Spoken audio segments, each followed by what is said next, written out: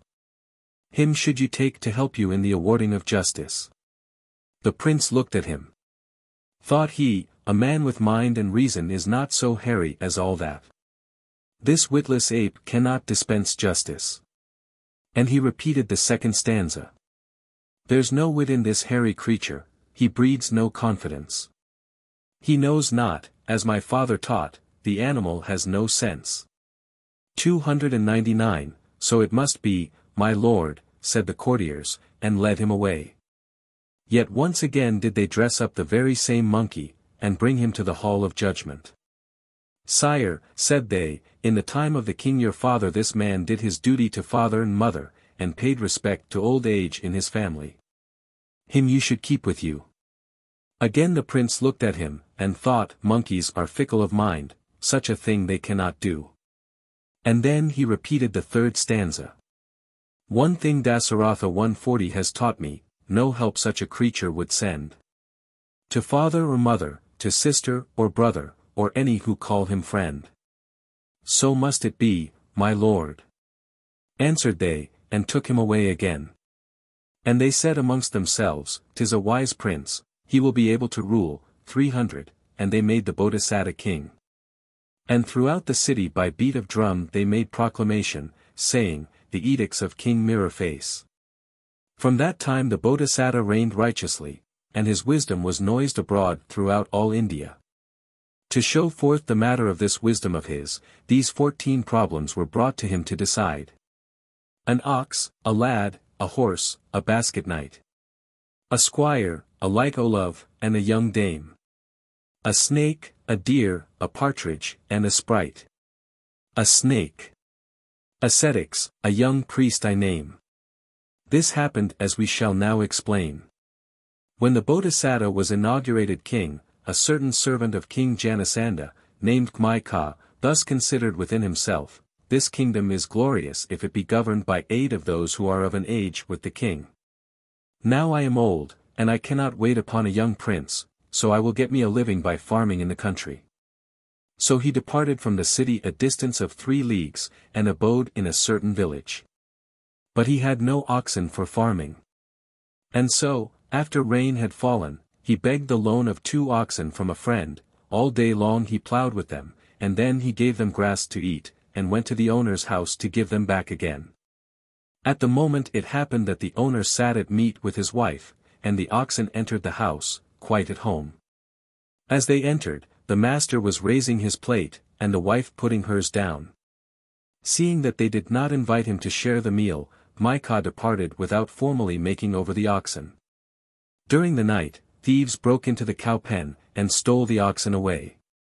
Early on the morrow, the owner of these oxen entered the cow shed, but cattle there were none. He perceived that they had been stolen away by thieves. I'll make Khmai pay for it, thought he, and to Khmai he went. 301. I say, return me my oxen, cried he.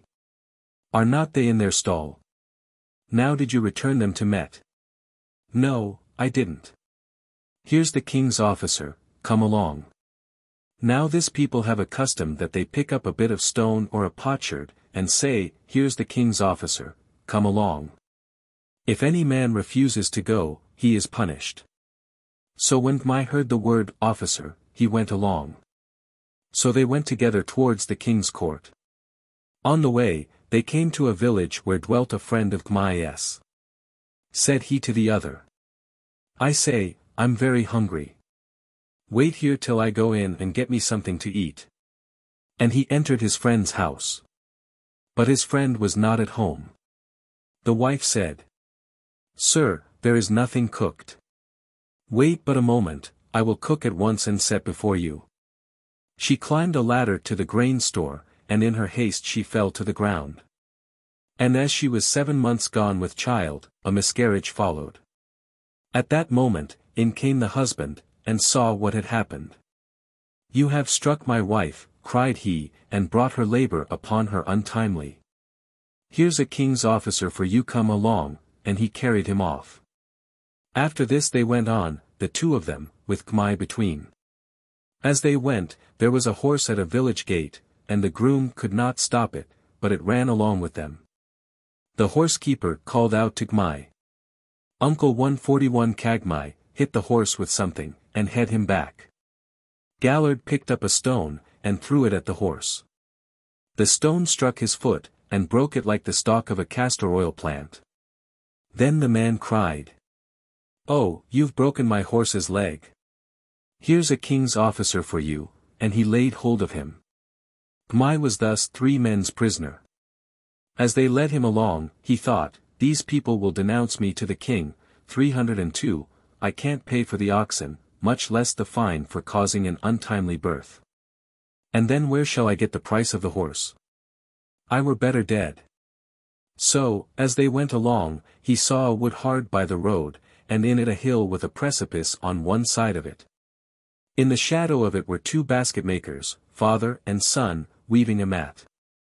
Said Gmai, "I say, I want to retire for a moment, wait here, while I go aside," and with these words he climbed the hill, and threw himself down the precipice. He fell upon the back of the elder basket maker, and killed him on the spot. Gmai got up, and stood still. "Ah, you villain! You've murdered my father," cried the younger basket maker. "Here's the king's officer." He seized Gmai's hands, and came out of the thicket. "What's this?" asked the others. "The villain has murdered my father." So on they went, the 4 of them, with Gmai in the middle. They came to the gate of another village. The headman was there, who hailed Gmai, "Uncle Ka, whither away?" "To see the king," says Gmai. "Oh indeed, to see the king. I want to send him a message, will you take it?" "Yes, that I will. Well, I am usually handsome, rich, honored, and healthy, but now I am miserable and have the jaundice too. Ask the king why this is. He is a wise man, so they say, he will tell you, and you can bring me his message again." To this the other agreed. At another village a light Olav called out to him, "Whither bound, Uncle Ka?" "To see the king," says he. "They say the king is a wise man, take him a message from me," says the woman. 303, Aforetime I used to make great gains, now I don't get the worth of a betel nut, and nobody courts me. Ask the king how this may be, and then you can tell me. At a third village, there was a young woman who told Gmai, "I can live neither with my husband nor with my own family. Ask the king how this is, and then tell me." A little further on there was a snake living in an ant-hill near the road. He saw Gmai, and called out, "Whither away, Ka?" "To see the king. The king is wise, take him a message from me. When I go out to get my food, I leave this ant-hill faint and famishing, and yet I fill the entrance hole with my body, and I get out with difficulty, dragging myself along. But when I come in again, I feel satisfied, and fat, yet I pass quickly through the hole without touching the sides. How is this? Ask the king, and bring me his answer." And further on a deer saw him, and said, "I can't eat grass anywhere but underneath this tree. Ask the king the reason." And again a partridge said, "When I sit at the foot of this ant heap, and utter my note, I can make it prettily. But nowhere else. Ask the king why." And again, 304, a tree spirit saw him, and said, "Whither away, Ka?" "To the king. The king's a wise man, they say. In former times I was highly honored. Now I don't receive so much as a handful of twigs. Ask the king what the reason is." And further on again he was seen by a serpent king, who spoke to him thus, "The king is said to be a wise man, then ask him this question. Heretofore the water in this pool has been clear as crystal. Why is it that now it has become turbid, with scum all over it?" Further on, not far from a town, certain ascetics who dwelt in a park saw him, and said, "In the same way, they say the king is wise. Of yore there were in this park sweet fruits in plenty, now they have grown tasteless and dry. Ask him what the reason is." Further on again, he was accosted by some Brahmin students who were in a hall at the gate of a town. They said to him, "Where are you going, Ka, eh?" "To the king," says Ka. Then take a message for us. Till now, whatever passage we learnt was bright and clear, now it does not stay with us, it is not understood, but all is darkness, it is like water in a leaky jar. Ask the king what the reason is. Ka came before the king with his 14 questions. When the king saw him, he recognized him. This is my father's servant, who used to dandle me in his arms. Where has he been living all this time? And, Ka, said he, where have you been living all this time? 305, we have seen nothing of you for a long while, what brings you here? Oh, my lord, when my lord the late king went to heaven, I departed into the country and kept myself by farming. Then this man summoned me for a suit regarding his cattle, and here he has brought me. If you had not been brought here, you had never come, but I'm glad that you were brought anyhow. Now I can see you. Where is that man?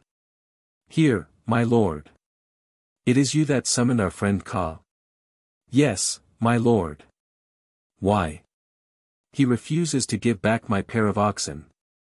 Is this so, Ka? Hear my story too, my lord, said Ka, and told him the whole. When he had heard the tale, the king accosted the owner of the oxen. Did you see the oxen, said he, entering the stall? No, my lord, the man replied. Why, man, did you never hear my name? They call me King Mirror-Face. Speak out honestly. I saw them, my lord, said he. Now, Ka, said the king, you failed to return the oxen, and therefore you are his debtor for them. But this man, in saying that he had not seen them, told a direct lie. Therefore you with your own hands shall pluck his eyes out, and you shall yourself pay him 24 pieces of money as the price of the oxen. Then they led the owner of the oxen out of doors. If I lose my eyes, what do I care for the money? Thought he. And he fell at Maya's feet, and besought him, O Master Ka, keep those 24 pieces, and take these too, and he gave him other pieces, and ran away. The second man said, My lord, this fellow struck my wife, 306, and made her miscarry. Is this true, Ka? Asked the king. Ka begged for a hearing, and told the whole story. Did you really strike her, and cause her to miscarry? Asked the king. No, my lord. I did no such thing. Now, can you, to the other, can you heal the miscarriage which he has caused? No, my lord, I cannot. Now, what do you want to do? I ought to have a son, my lord. Now then, Ka, you take the man's wife to your house, and when a son shall be born to you, hand him over to the husband. Then this man also fell at Ka's feet, crying, Don't break up my home, master, threw down some money, and made off. The third man then accused Ka of laming his horse's foot. Ka as before told what had happened. Then the king asked the owner, Did you really bid Ka strike the horse, and turn him back? No, my lord, I did not. But on being pressed, he admitted that he had said so. This man, said the king, has told a direct lie, in saying that he did not tell you to head back the horse. You may tear out his tongue. And then pay him 1,000 pieces for the horse's price, which I will give you. But the fellow even gave him another sum of money, and departed. Then the basketmaker's son said, This fellow is a murderer, and he killed my father. Is it so, Ka? Asked the icing. Hear me, my lord, said Ka, and told him about it. Now, what do you want? Asked the king. My lord, I must have my father. 307. Ka, said the king, this man must have a father. But you cannot bring him back from the dead. Then take his mother to your house, and do you be a father to him. Oh, master, cried the man, don't break up my dead father's home. He gave K'mai a sum of money, and hurried away. Thus K'mai won his suit, and in great delight he said to the king, My lord, I have several questions for you from several persons, may I tell you them? Say on, said the king. So K'mai told them all in reverse order, beginning with the young Brahmins. The king answered them in turn. To the first question, he answered, in the place where they lived there used to be a crowing cock that knew the time. When they heard his crow, they used to rise up, and repeat their texts, until the sun rose, and thus they did not forget what they learnt. But now there is a cock that crows out of season, he crows at dead of night, or in broad day.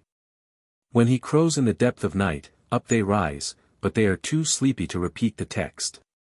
When he crows in broad day, they rise up, but they have not the chance to repeat their texts. Thus it is, that whatever they learn, they soon forget.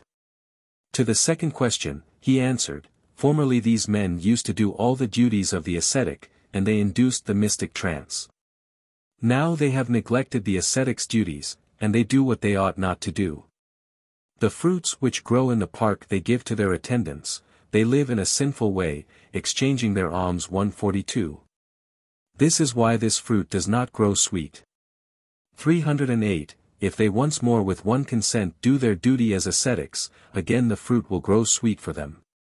Those hermits know not the wisdom of kings, tell them to live the ascetic life. He heard the third question, and answered, those serpent chiefs quarrel one with another, and that is why the water becomes turbid. If they make friends as before, the water will be clear again. After hearing the fourth, the tree spirit, said he, used formerly to protect men passing through the wood, and therefore she received many offerings. Now she gives them no protection, and so she receives no offerings. If she protects them as before, she will receive choice offerings again. She knows not that there are kings in the world. Tell her, then, to guard the men who go up into that wood. And on hearing the fifth, under the ant-hill where the partridge finds himself able to utter a pleasant cry is a crock of treasure, dig it up and get it. To the sixth he answered, on the tree under which the deer found he could eat grass, is a great honeycomb. He craves the grass on which this honey has dropped, and so he can eat no other. You get the honeycomb, send the best of it to me, and eat the rest yourself. Then on hearing the seventh, under the snake's ant-heap lies a large treasure crock, and there he lives guarding it. So when he goes out, from greed for this treasure his body sticks fast, but after he has fed, his desire for the treasure prevents his body from sticking, and he goes in quickly and easily. Dig up the treasure, and keep it. Then he replied to the eighth question, between the villages where dwell the young woman's husband and her parents, 309, lives a lover of hers in a certain house. She remembers him, and her desire is toward him. Therefore she cannot stay in her husband's house, but says she will go and see her parents, and on the way she stays a few days with her lover. When she has been at home a few days, again she remembers him, and saying she will return to her husband, she goes again to her lover. Go, tell her there are kings in the land. Say, she must dwell with her husband, and if she will not, let her have a care, the king will cause her to be seized, and she shall die. He heard the ninth, and to this he said, the woman used formerly to take a price from the hand of one, and not to go with another until she was off with him. 143, and that is how she used to receive much. Now she has changed her manner, and without leave of the first she goes with the last, so that she receives nothing, and none seek after her. If she keeps to her old custom, it will be as it was before. Tell her that she should keep to that. On hearing the tenth, he replied, that village headman used once to deal justice indifferently, so that men were pleased and delighted with him, and in their delight they gave him many a present. This is what made him handsome, rich, and honored. Now he loves to take bribes, and his judgment is not fair, so he is poor and miserable, and jaundiced. If he judges once again with righteousness, he will be again as he was before. He knows not that there are kings in the land. Tell him that he must use justice in giving judgment. And Maikara told all these messages, as they were told to him. And the king having resolved all these questions by his wisdom, like Buddha omniscient, 310, gave rich presents to Maikara, and the village where Ka dwelt he gave to him, as a Brahman's gift, and let him go. Ka went out of the city, and told the king's answer to the Brahmin youths, and the ascetics, to the serpent and to the tree spirit. He took the treasure from the place where the partridge sat, and from the tree beneath which the deer did eat, he took the honeycomb, and sent honey to the king, he broke into the snake's anthill,